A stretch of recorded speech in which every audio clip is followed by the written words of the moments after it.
If you want to know how to get your website content ranking at the top of Google, get your business products and services recommended by chat AI tools like Perplexity and ChatGPT, then stay tuned. Content marketing has changed significantly, and if your content strategy hasn't kept up, you're going to have a sad time. But in this video, we're going to give you a roadmap that you can follow. This is based on our experience working with loads of clients at Exposure Ninja, and we're going to show you a ton of examples of exactly how this works. You need a future-proof content strategy in 2025 because the old rules no longer apply. So what does your content strategy need to do? Well, basically, three things. Firstly, it needs to get your website, your content ranking on Google. Google has 90% of global search market share. And according to Google, people shop 1 billion times per day on Google. Basically, whatever you sell, you need to be found on Google if you want to grow. There is absolutely no way around it. The second thing your content strategy needs to do is get AI tools to also recommend your brand. When people go onto ChatGPT and ask questions like this, it will serve results. And I'm delighted to see Exposure Ninja client's CFA Institute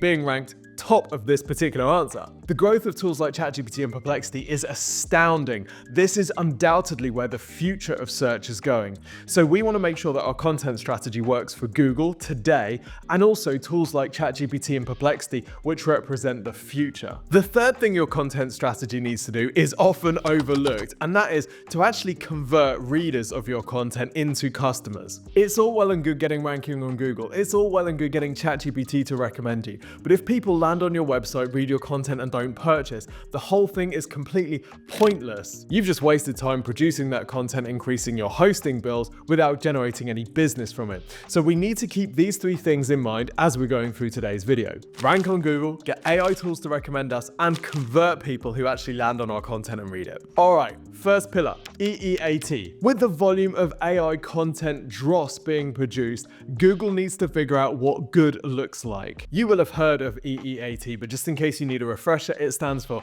experience, expertise, authoritativeness, and trust. A little bit of a history lesson. Google added the first E for experience when it saw the ChatGPT content tsunami about to break. Okay, Tim, what does any of this mean? Well, Google wants to reward content that has high EEAT, high experience, expertise, authoritativeness, and trust. Why? Because it's what Google considers good content. And the great thing is we don't have to guess what EEAT content actually looks like. Google tells us. We can read about EEAT in the Google Search Central. We can even read about EEAT in the Google Search Quality Rater guidelines. These are the guidelines that Google gives its testers in order to assess what EEAT actually looks like when they're reviewing content online. Now, I particularly want to draw your attention to this first E, the experience of the creator, because this is the one that Google added when it saw the amount of AI-generated content that was flooding the internet. Why is experience important? Let's take a look. Look at this article from Hive about solar panel grants. Now, this article could have been produced by AI. It's pretty well written, but there's actually no evidence here that the author has any direct experience in what they're talking about. There's a reasonable amount of expertise, although it could go into more detail. This is the sort of content that's actually relatively easy to compete against. Let's compare that article with this one, which is one of our clients at Exposure Ninja. This article is written by Dr. Patino. Now, we know Dr. Patino's experience in this area because we can read all about it. This article is really detailed, has loads of citations, and the recommendations in it clearly come from someone who knows what they're talking about. At the end of the article, there's a CTA that matches the topic of the article and provides a logical next step for readers. And then we've got another biography about Dr. Patino just in case we need a reminder on his experience in this area. You can actually demonstrate EEAT on any page of your website. It doesn't just have to be your blog or your articles pages. For example, here's a page on the Warmer UK site, and look at the amount of experience that they're communicating on this page. Firstly, they're talking about how they offer these solar grants to their customers. We can see that there are lots of reviews here embedded in the page, which also gives credibility, helping to improve the conversion rate of this page. We've got a bit of information about Warmer UK itself, so when I visit this page, I am in no doubt that this organization understands the topic it's talking about. Then there is a vast amount of content sharing the experience and the expertise that they have in this topic. This concept of EEAT is really important to bake into your content strategy for 2025 and beyond. This is what's going to make your content stand out from all the AI produced dross that's out there. Now, I'm not saying that you can't produce high EEAT content using AI, but it means that you have to provide the experience, the case studies, the stories, that level of first-hand expertise, because AI itself just cannot have experience in solar grants or personal injury law. That experience has to come from you. So you need to make sure that you're putting that information into the articles, even if it's AI doing the writing. Let's think about how we get these AI chat tools to show your brand for a second. Well, we have to remember that these AI chat tools are often doing an underlying web search, i.e. they're going onto Google or a Google equivalent to search for websites. They're then taking information from those websites and rewriting it for you. The three possible search indexes that they're using are Google, Brave, or Bing. EEAT is a Google-specific algorithm. This is something that Google came up with, but it looks like Bing and Brave, which are the other two main search indexes that these AI tools can use, also have a similar type of measurement and reward similar types of content. Let's have a look at the Brave search engine here. We've just searched for solar panel incentives.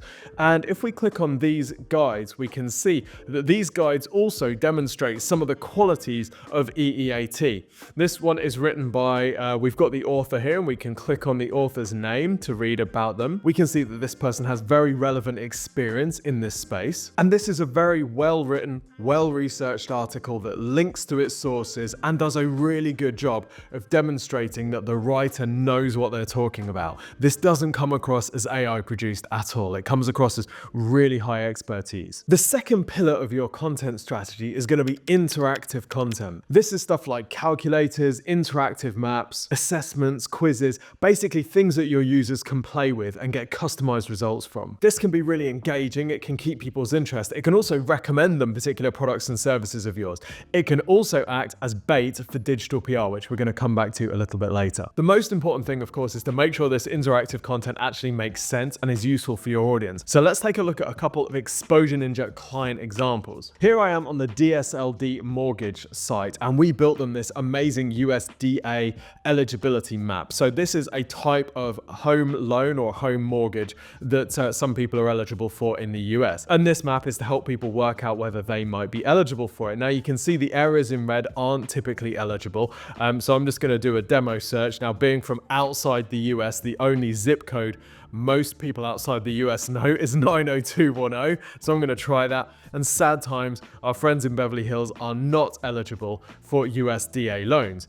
Now, if I was in an area that was eligible, I could request a free loan consultation, or I could learn more about FHA loans, which I might be eligible for. This is a really useful asset to have on the DSLD site for a couple of reasons. The first thing is people who are searching Google for things like USDA eligibility checker map are likely to have some commercial intent, right? They're going to be interested in doing this. This isn't the sort of thing that you do on a weekend just because you're bored and you casually want to see if you're eligible for a USDA loan. You're doing this because you might have some intent to buy one of these loans, and that's a great client for DSLD mortgage. Anytime we talk about USDA loans in their other content, we can link to this page, moving people along the buyer journey and closer towards a purchase. And by the way, this is the type of query that chat tools really struggle with at the moment. So it's likely that even if someone's asking ChatGPT for, am I eligible for a USDA loan, they're not going to get a decent answer. So this type of search is something that's going to be much more likely done on Google. So we need to make sure we're ranking on Google to pick up that high commercial intent traffic. Remember, 90% global search market share and 1 billion shopping searches a day on Google. If you're interested in working with Exposure Ninja to really build a future-proof content strategy for your business, then you can request a free website and marketing review from the team here at Exposure Ninja. We'll show you exactly what we would do over the next 12 months to help increase your brand's visibility online, both in regular search and also, of course, in this new era of AI search. All you need to do is go to exposureninja.com/review.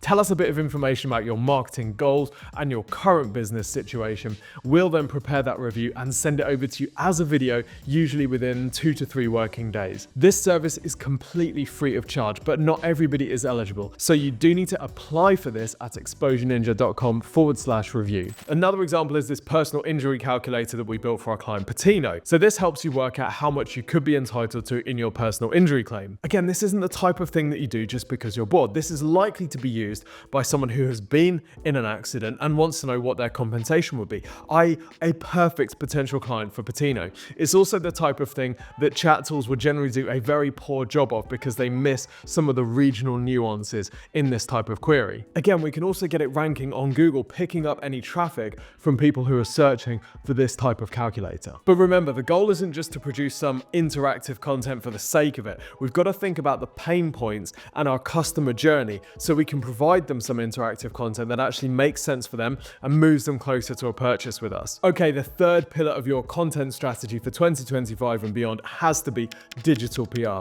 Not only do you want to be producing content for your own website, but you absolutely need to be getting featured in content on third-party websites, and here is why. We know from the Google API leak from way back last year that Google has a concept of authorship. It knows who writers are of content, and it builds a concept and understanding of the authors of particular articles. That means getting featured, like we've got our client done here in the Grand Designs magazine, as an expert on your topic could potentially influence your EEAT, i.e. Google builds an understanding that this person is an expert on granite countertops, and then when somebody's searching for granite countertops, it knows that content produced or written by this person is going to be high EEAT. Of course, we're also getting a backlink from a high authority website, and we're producing content that's going to be training the LLMs, the AI tools that we're going to be using in the future. So when somebody asks for who are the experts in granite countertops, it has some history and it understands that, hey, Don Benton is really good at this. Then of course we've got the fact that this publication is the perfect place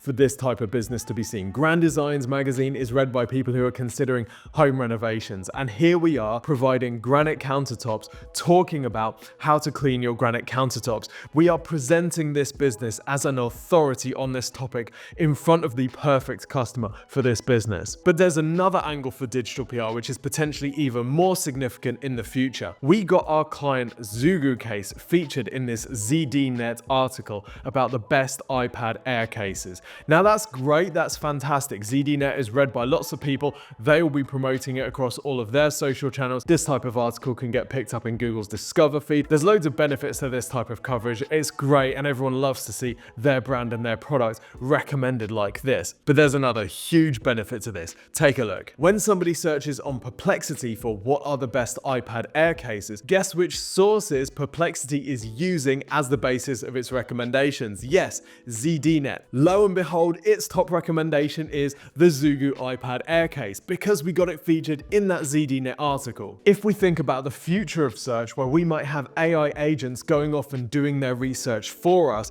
scouring Google, Brave and Bing to find recommendations, to look at articles to see what's recommended and then present those recommendations to the end user to make a purchase, or even in Perplexity's case where they might even go make the purchase for us, we can see this is such a strategic priority for businesses. You have to be getting featured in these types of third-party websites so that these tools are recommending your business products and services. It's not just ZDNet, of course. The more we can get our products or services talked about online, the more likely we are for these tools to recommend us. If we search for best iPad Air cases on ChatGPT, for example, it also recommends the Zugu Case, but not because of the ZDNet article, because in this case, it's recommended in Reddit, and of course the Zugu Case website, which has content that's well optimized to show for these types of searches. We cover digital PR and how to get to the top of Google more broadly in this video, so if you're interested in more of this, go and check that out.